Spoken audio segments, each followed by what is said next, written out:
They watched him without much interest. The Lord of Hell, or one of them at least, had told them to find a lesser demon to recruit for a mission. When these two had heard which demon the Lord wanted, they were skeptical. The Lord wanted Ukobach. He was a small time demon who tended the many fires of hell to make sure they were hot enough and strong enough for whatever their purpose was. These two were a bit relieved, though, because this was the only lesser demon they could think of. The reason they thought of him was mostly because they didn't have much dealings with lesser demons, but while they traveled around hell, they would come across Ukobach, and because he was weaker than them, they would bully him, putting out the fire he was tending, or knocking him over, anything to try and get him angry. It hasn't worked so far. He tended to ignore them and wait until they were done with whatever cruel thing they wanted to accomplish, and then continued on his way. For a demon, this was a strange way to act. Most of them got angry really quickly, not bothering to wait it out as the others moved on. This trait made it all the more fun to bully them. Watch them struggle against stronger demons. "Ukobach, we have a job for you." The taller of the two spoke first. His name was Malphias, and he was also a Lord of Hell. He preferred the shape of a crow, but had taken the form of a man, because that seemed to be the only form anyone ever saw Ukobach using, and they had been told they needed to appeal to him this time. "Have you extinguished one of my fires?" He sounded bored, almost as if he couldn't care less one way or the other.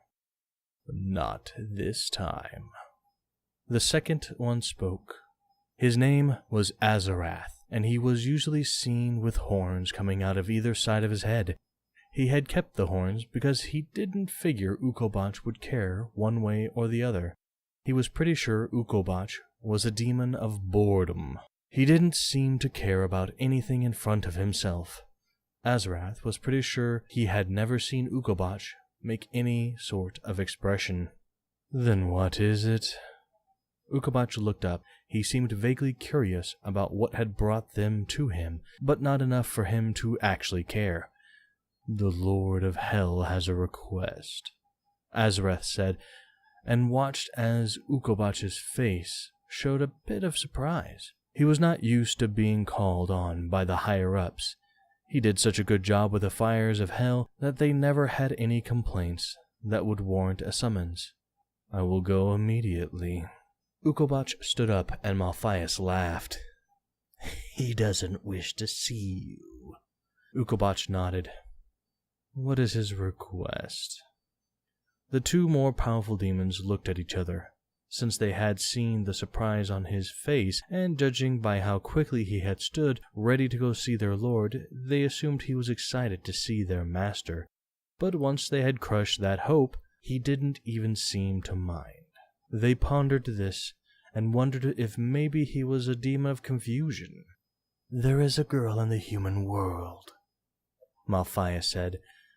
"Our Lord wants her soul in hell." Ukobach pondered this, and shrugged. It didn't seem that complicated. In fact, it seemed rather simple for a lowly demon like him. His job wasn't usually to tempt souls, but to maintain hell, almost as a sort of fire gardener. As much as he thought this would be a good diversion, he did wonder why the Lord was asking for him specifically. He decided not to worry about it, and nodded. "Who is she?"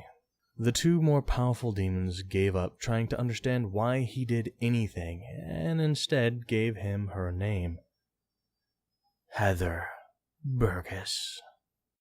As they said her name, images passed in front of his eyes of a girl with clean green eyes and curly blonde hair.